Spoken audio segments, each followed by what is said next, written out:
Kana nama tokkootiitu isin ergeen Oromoo miti nunje naanje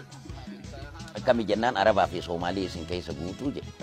hawaasni addunyaadhaa guutuu walii wajjin jiraata haati Oromoo miti jedhanii qubatti laatan akkamitti ana tahee waan jiru irratti Naayiroobii dhatti barreessinee jechuudha. Oromoo irraa dhalannee hin qabnu makaa biraa uumaan nu qulqulleessa hojjechuun beeknu shira. Eenyummaa keenya baraa kaaseenaa kalee isaatirra Oromummaan dhalootaa bara hafuu hin dandeessan nurra warshaan jeequmsa bara ooftuun olola dharaa harkaa kaaftu nurraa yaadachuu qabna marti hundeen dhalootaa eessa dhalatee abaa'uun Harargee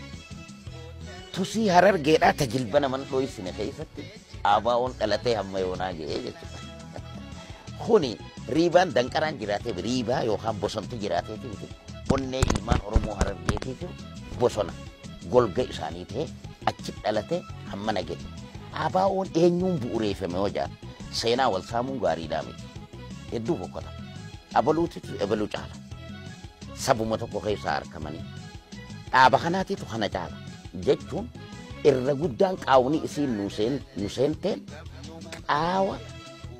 amantiidhaan wajjin wal qabate nu seentee jechuudha amantii tanaa tana caala amantii tanaa tana caala qeesii kanaa kana caala sheeka kanaa kana caala jechuudha waan sanirraa ka'eeti dhaaba kanaa kana caala jechuun isa chumarraa nu seentee jechuudha dura addi bilisummaa Oromoo akkamitti bu'uureeffame yoo jaa sooressa jaarraa abbaa gadaati namni ABO'dha jedhee dura lafa gaddaa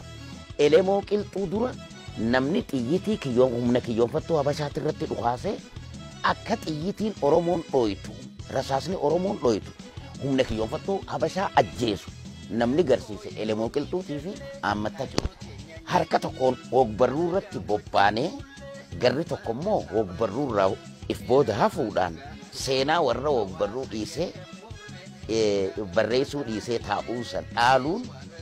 hedduu waan namatti ulfaataati hedduu waan addaan nama qoodaati tana fuula durallee warri seenaa barreessan irraa akka if qeeqaniin Dabballichaaf barreessite walaloo kana gaafasii dabballicha gaafasii dabballicha gaafasiitiifiin barreesse siifiin fixa Oromoo irraa dhalannee hin qabnu makaa biraa uumaan nu qulqulleessa kaa hojjechuun beeknu shira eenyummaa teenya baraa seenaa kalee isaatirra Oromummaan dhalootaa bara haquun dandeessanurra warshaan jeequmsa baraa ooftuun olola dharaa harkaa kaaftu nurraa yaadachuu qabna marti hundeen dhalootaa eeysaa maaf barbaachisan jennu haa seena nu yaadachiisa yeroo inni daa'imaa san harka qabnee daaddisaa qabeenyaa fi humnaa fi lubbuudhaan wareega barbaachisaa